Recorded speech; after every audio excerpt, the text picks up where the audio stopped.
ওয়ালিল মুতাল্লাকাতি মাতাউন বিল মারুফ হাক্কান আলাল মুত্তাকিন।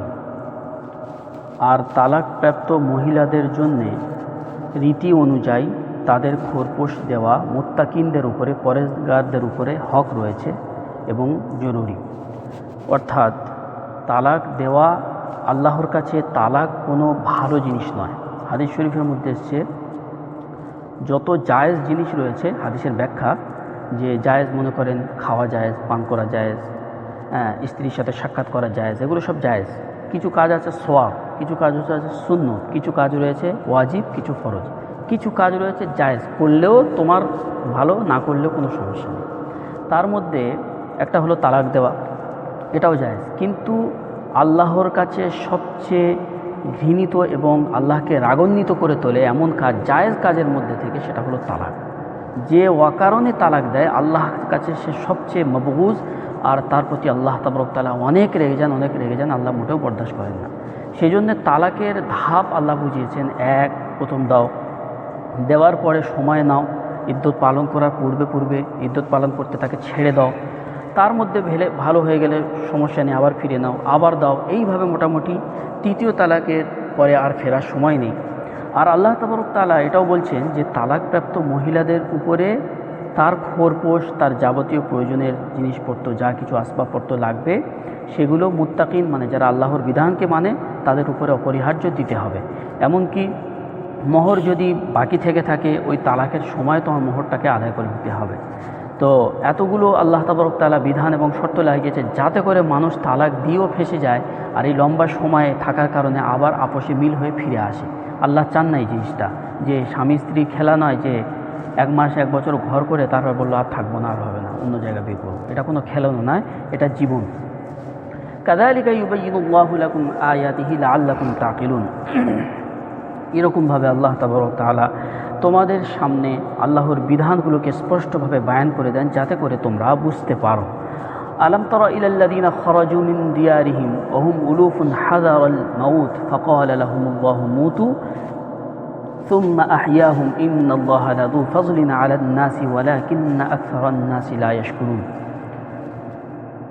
নবী, তুমি কি দেখোনি ওই সকল লোকেদের ব্যাপারে তুমি কি জানো না, বা তুমি কি দেখোনি যাহারা নিজেদের ঘর থেকে মৃত্যুর ভয়ে পালিয়ে গিয়েছিল, বের হয়ে গিয়েছিল, ওহুম উলুফুন, অথচ তারা হাজার হাজার সংখ্যায় ছিল।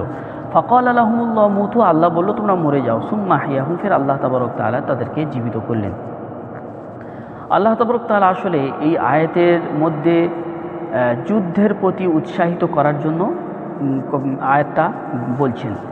এখন যুদ্ধ বলতে কি, যুদ্ধর সময় বিভিন্ন ক্ষেত্রে বিভিন্ন রকম যুদ্ধের সময় থাকে।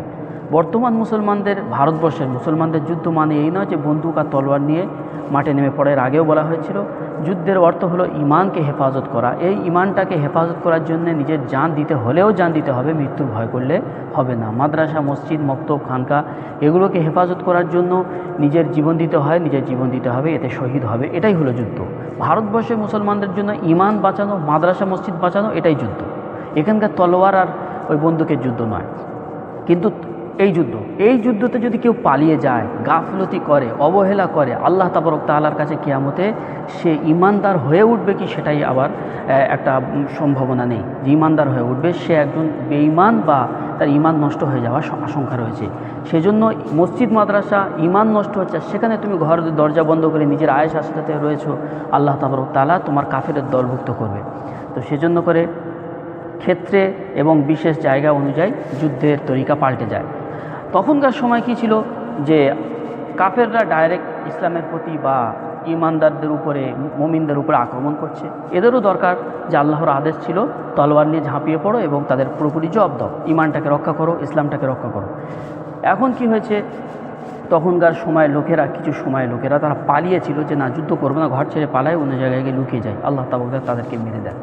এখন এই ঘটনাটা কোন সময়, কোন কালে, কোন সময় হয়েছিল, এর বিস্তারিত কোরআন শরীফের মধ্যে বলা হয়নি। এমনকি কোরআন শরীফের যত ঘটনা বলা হয়েছে, যেমন ইউসুফ জুলেখার ঘটনা, এরকমভাবে আসহাবে কাহফের ঘটনা, মুসা আলাইহিস সালাম, খিদির আলাইহিস সালামের ঘটনা, এভাবে বহু ঘটনা কোরআন শরীফের মধ্যে উল্লেখ আছে, কিন্তু তারিখ এবং কোন সময় কোন কালে কার সাথে কি পুরো বিস্তারিতভাবে উল্লেখ করা হয়নি। কারণ কোরআনটা হলো কোনো ইতিহাস গ্রন্থ নয়, কোরআন হলো শিক্ষা গ্রন্থ। এদের আমাদের শিক্ষা দেয়, শিক্ষার মূল একটা ঘটনার মধ্যে কোন পয়েন্টে থেকে শিক্ষা পাওয়া যাচ্ছে আল্লাহ সেটাকে উল্লেখ করে আমাদের তালিম এবং শিক্ষা দিয়ে দেয়।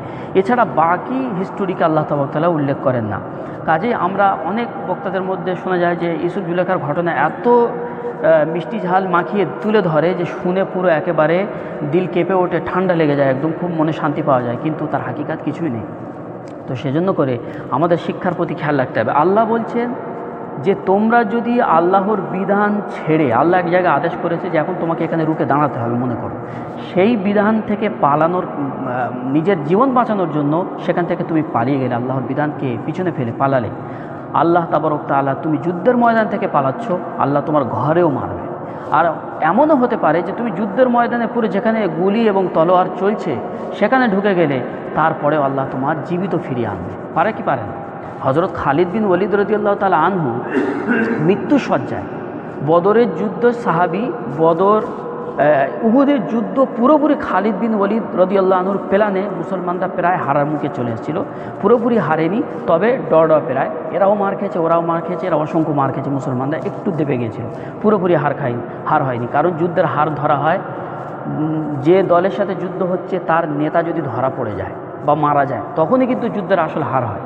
যেমন বদরের যুদ্ধে কাফেরের পক্ষ থেকে যারা বড় বড় লিডার ছিল তারা সবকটা মারা গেছে, তাহলে বদরের যুদ্ধে মুসলমানদের পাল্লা ভারী, পুরো জিতে গেছে আর পুরো কন্ট্রোলে চলে এসেছে, ওদেরকে পুরো ঘেরাও করে দিয়েছে। কিন্তু উহুদের যুদ্ধ পুরো একেবারে হিমশিম খেয়ে গেছে আর একে অপরে মারামারি শুরু করেছে, কিচ্ছু বুঝতে পারেনি, মুসলমান অনেক মারা গেছে, কিন্তু হুজুর সাল্লাল্লাহু আলাইহি ওয়াসাল্লাম, আবু বকর, ওমর, উসমান, আলী কেউ শহীদ হয়নি, বড় বড় লিডার। সেজন্য মাঝ বরাবরের যুদ্ধ। কিন্তু এই যুদ্ধর প্ল্যানকে যে ব্যক্তি ঘুরিয়েছিল, মুসলমান পুরো একেবারে হতভাগা হয়ে গেছে, কোন দিক দিয়ে যাবো, নিজের হাতে নিজের ভাইদের মুসলমানদেরকে মারছে, বুঝতে পারছে না কোনটা কাফের কোনটা মুসলমান। একজন ব্যক্তির কারণে, সে হলো খালিদ বিন ওয়ালিদ। তারপরে আল্লাহ আবার ওনাকে হেদায়েত দেন, উনি আবার মুসলমান হয়ে যায়। তারপরে যত যুদ্ধ হয়েছে ইসলামে, সব যুদ্ধে ওনার নেতৃত্বে হয়েছে আর সব মুসলমান জিতেছে। কিন্তু হযরত খালিদ বিন ওয়ালিদ রাদিয়াল্লাহু আনহু মৃত্যুসজ্জায় বিছানায় শুয়ে শুয়ে বলছেন স্ত্রীকে, দেখো তো আমার পিঠে কতটা তলোয়ারের এবং অস্ত্র দাগ রয়েছে। স্ত্রী ওনার কাপড় সরিয়ে বলল, কোনো একটা জায়গা খালি নেই যে সেখানে আপনার কোনো তলোয়ারের বা কোনো কিছু দাগ নেই। তো উনি তখন বললেন, দেখো আমি আমার জীবনটাকে আল্লাহর রাস্তায় উৎসর্গ করে দেওয়ার জন্য শহীদ হওয়ার তামান্নায় যুদ্ধের সব থেকে ভয়ঙ্কর জায়গা যেখানে হতো তার মধ্যে আমি চলে যেতাম, কিন্তু আল্লাহ তাআলা আমার এই শহীদ দরজা দেয়নি, আমি বড় আফসোসের সাথে আজকের আমার মরতে হচ্ছে, বিছানায় শুয়ে মরতে হচ্ছে। তখন ওনার স্ত্রী বললেন যে শোনো, তোমার নাম আল্লাহ রসুল তোমাকে উপাধি দিয়েছিল সাইফুল্লাহ। সাইফুল আরবি শব্দের অর্থ হলো আল্লাহর তলোয়ার। সাইফ মানে তলোয়ার, আল্লাহ মানে আল্লাহ, আল্লাহর তলোয়ার। আর আল্লাহর তলোয়ার যদি ভেঙে যায় তাহলে কি আল্লাহর তলোয়ার থাকে? আল্লাহর তলোয়ার তো সবাইকে ভাঙবে, সে নিজে ভাঙবে না। তাই তোমাকে আল্লাহ তাবারক তাআলা আল্লাহর তলোয়ার বলেছে, তুমি কখনো ভাঙবে না, তাই আল্লাহ তোমাকে ওখান থেকে বাঁচিয়ে নিয়েছেন, এটাই তোমার বড় শাহাদাত। তো কথা হচ্ছে কি, এটা আমি বলতে চাচ্ছিলাম যে আল্লাহ তাবারক তাআলা মৃত্যু দিলে ঘরে বসেও সে মারবে, পালিয়ে গিয়েও সে মরবে, কিন্তু যুদ্ধের ময়দানে ঢুকেও সেখান থেকে বেঁচে একজন সুস্থ মানুষ ফিরে আসতে পারে, আল্লাহ তার মৃত্যু দেবে না। সেই জন্য মৃত্যুর ভয় করে তোমরা যে পালিয়েছো, আল্লাহ তাদেরকে মৃত্যু দান করেছিল।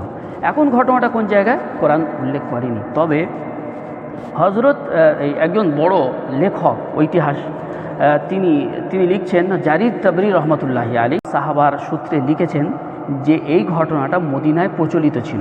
ঘটনা ইহুদিদের মাঝে প্রচলিত ছিল। ইহুদিদের মানে বনি ইসরাইল, এই বনি ইসরাইলের একটা বড় সংখ্যা লোক, একটা গোষ্ঠী, তারা কাফেরদের বিরুদ্ধে লড়ার আল্লাহ আদেশ করেছিল, কিন্তু তারা ওই লড়ার ভয়তে হাজার হাজার লোক সংখ্যায় ভারী ছিল, তারপরে ঘর থেকে পালিয়ে অন্য জায়গায় গিয়ে আশ্রয় গ্রহণ করেছিল যে আমরা বেঁচে যাব, ওদের সাথে লড়াই করলাম তো মারা যাবো, কেন লড়ে মরতে যাব।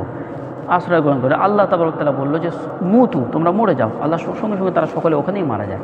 সুম্মা আহইয়াহুম, আল্লাহ আবার জীবিত করে। কিভাবে? হযরত হিজকিল আলাইহিস সালাতু ওয়াস সালাম একজন নবী ছিলেন, তিনি এক সময় ওই জায়গা দিয়ে যাচ্ছিলেন, যাওয়ার পরে আল্লাহ তাবারক তাআলা ওনাকে ওহীর মাধ্যমে জানালেন যে এদেরকে সকলকে জিন্দা হওয়ার আদেশ করো। তো তিনি জিন্দা হওয়ার আদেশ করলো, ওদের নাম ধরে ডাকলো, ডাকার পরে এক একটা কবিলার নাম ধরে ডাকাতে এক একটা কবিলা গোত্র সব জীবিত হয়ে, যেরকম অবস্থায় তারা মারা গিয়েছিল সেরকম অবস্থায় তারা আবার জীবিত হয়ে যায়। এটা কোরআনও নেই, হাদিস নেই, তবে এটা ইতিহাসের মধ্যে লেখা রয়েছে। তো যাই হোক, আল্লাহ তাবারক তাআলা ঠিক মৃত্যু দান করবে, তুমি আল্লাহর রাস্তা থেকে পালালে কিচ্ছু করার নেই, আল্লাহ ঠিক তোমার মরণ দান করবে, এটা আল্লাহ বোঝাতে চাচ্ছে। ডেটে থাকতে হবে, ঈমান বাঁচাতে হবে, মসজিদ মাদ্রাসা বাঁচাতে হবে, তার জন্য জীবন গেলেও জীবন দিতে হবে, এটার নাম শহীদ, আর এটাই আল্লাহ আমাদের থেকে চান। ইন্নাল্লাহা লাযু ফাযলিন আলান নাসি ওয়ালাকিন্না আকসারান নাসি লা ইয়াশকুরুন।